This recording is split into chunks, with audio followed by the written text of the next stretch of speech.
Cette délibération nous est présentée comme une simple formalité, une acquisition foncière, un protocole avec EDF, quelques parcelles achetées à Vitry, un dossier technique presque quelconque, et malheureusement, c'est souvent ainsi qu'on fait passer les décisions avec lesquelles on est plutôt mal à l'aise.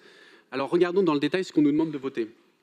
Pour commencer, la ville achète ce site industriel sans obligation de dépollution. La formule que je cite, en l'état sans garantie ni recours contre EDF, revient 7 fois dans le protocole, 7 fois comme autant d'aveux, car racheter des cuves qui ont subi des décennies de combustion en dispensant au préalable EDF de les dépolluer, ce n'est pas une décision anodine, c'est en réalité un fardeau à venir pour le contribuable parisien. Ensuite, le prix lui-même n'est pas fixé. Vous nous demandez un blanc-seing sur un montage financier qui sera chiffré plus tard, en octobre, une fois que l'avis du domaine sera rendu, le tout sous la menace votée par la majorité précédente d'une déclaration d'utilité publique ou de l'expropriation. Peut-on sérieusement parler d'une négociation quand vous arrivez avec le marteau de l'expropriation dans une main et un chèque en blanc dans l'autre? Mais le vrai sujet, c'est ce que ce dossier tait pudiquement. C'est ce qu'il entérine. Une stratégie d'incinération qui est dépassée et polluante, dont le projet de Thermaux-sur-Seine est le prolongement.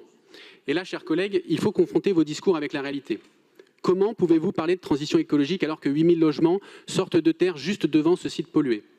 Comment pouvez-vous prôner la justice environnementale alors que dans un rayon de 4 km autour de ce site pollué vivent un tiers des Val-de-Marnais et se concentrent 40% des équipements publics du département, notamment les collèges, les crèches et les parcs?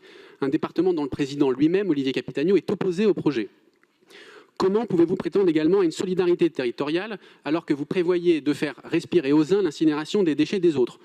Les conséquences du réchauffement climatique ne diffèrent pas en fonction du côté du périphérique duquel on se trouve. Et nous ne connaîtrons pas le succès face à ce défi du siècle en s'adaptant les uns au détriment des autres.